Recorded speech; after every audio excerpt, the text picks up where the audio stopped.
E as metas são sempre ambiciosas para um ano quando se inicia. Apesar desse fôlego ou ânimo, as queixas por estresse ou desgaste mental têm aumentado cada vez mais. Como será que nós podemos ter um ano mais saudável para o nosso emocional? Essa e outras respostas, quem nos dá é o Fred Fagner. Por favor, me confirma se seu nome está correto, se eu estou pronunciando corretamente. Ele que é psicólogo e vai conversar ao vivo com a gente. Tudo bem, Fred? Bom dia, feliz ano novo. Feliz ano novo, bom dia. Fred Figner. Tá ótimo, já aprendi. Fred Figner. Aí sim. Vamos lá conversando sobre essa pauta aqui de interesse de muita gente. Quais fatores influenciam na saúde mental do brasileiro?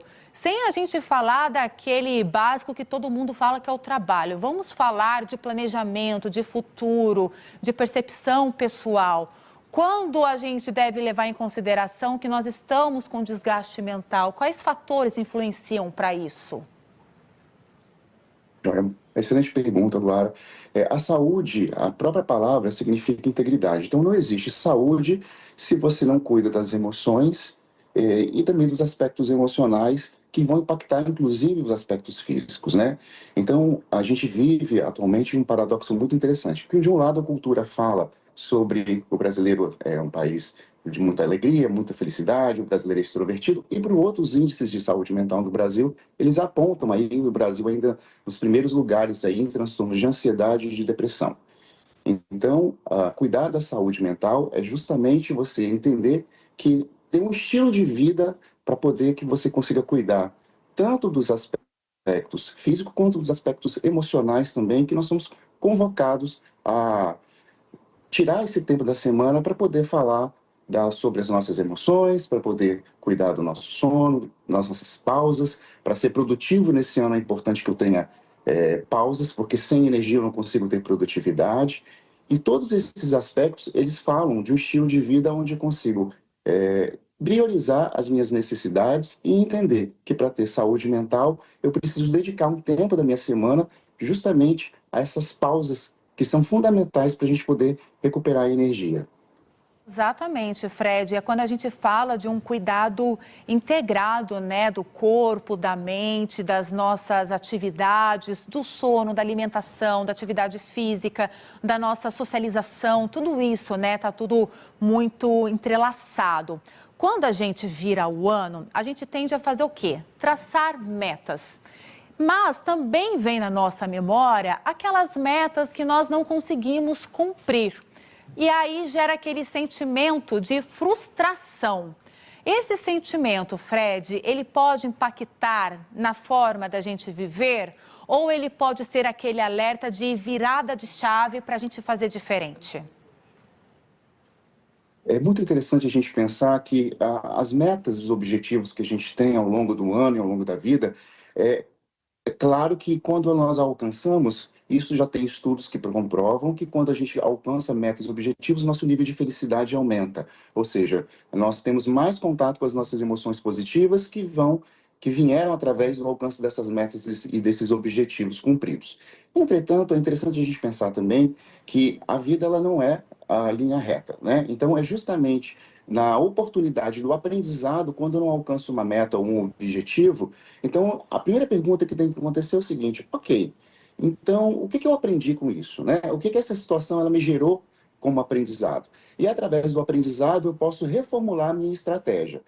Quando a gente pensa em alcance de metas, objetivos também, que não são alcançados, aumenta-se, logicamente, o nível de frustração, de tristeza, mas isso é uma oportunidade que você tem para poder alterar novas possibilidades e entender que também que nós não damos conta de tudo, faz parte da vida a gente também aprender a tanto ganhar quanto perder, e o alcance dessas não metas, né, o alcance não desses objetivos, eles são ali um caminho também para outras possibilidades, inclusive de autodesenvolvimento. Então, para eu ter metas e objetivos bem definidos, eu também preciso me escutar, preciso entender realmente o tanto que eu tenho disposição de energia para alcançar isso, e se essa disposição de energia ela também fala da possibilidade da realidade, porque muitas vezes as pessoas criam metas sem uma metodologia, ou sem uma análise profunda, ou através do próprio autoconhecimento, que é necessário para o alcance dessas metas e desses objetivos, e aí o que ocorre? Você não dedica realmente o tempo, que a gente falou no início do nosso papo, sobre tanto o autocuidado, e aí um tempo também dedicado ao alcance dessas metas e desses objetivos. É aquela questão, a gente se frustra às vezes, mas o que a gente também fez para merecer alcançar aquela meta e aquele objetivo? E a busca por qualidade de vida, que é um fator importante para a saúde mental, ela tem aumentado. Refeições saudáveis, prática de atividades físicas, mas por que ainda assim a gente encontra tantos casos de doenças ou transtornos relacionados à saúde mental? Qual é o principal erro? O que está acontecendo que as pessoas têm dificuldade de manter esse equilíbrio de corpo e mente? As causas dos índices, né, os índices de saúde mental no Brasil e também no mundo, são multifatoriais. Então, a gente tem diversos elementos que impactam para que a gente tenha uma sociedade que tem que colocar a saúde mental como pauta. Então, isso vem de diversos vieses, e isso fala também do estilo de vida que nós, hoje em dia, temos um nível de estilo de vida muito focado a todo tipo de resposta e estímulo muito rápido. Isso gera um desgaste, porque o nosso nível de processamento e o nível de resposta que a gente tem que dar teoricamente, seria da mesma velocidade. Mas aí eu preciso me respeitar, preciso respeitar o meu corpo, a minha mente, preciso entender que eu não posso seguir simplesmente num fluxo como as coisas estão indo. Eu tenho que ter, sim, clareza de que eu estou dentro do mundo, estou dentro de uma organização, de uma empresa, dentro de uma sociedade, mas eu preciso entender o meu limite. E uma das coisas que acontece muito interessantes na questão do adoecimento é quando você percebe que quando eu passo do meu limite, ou seja, o meu limite em relação às minhas pausas, às relações que eu estou, ao local que eu trabalho, ao estilo de vida que eu determino ter.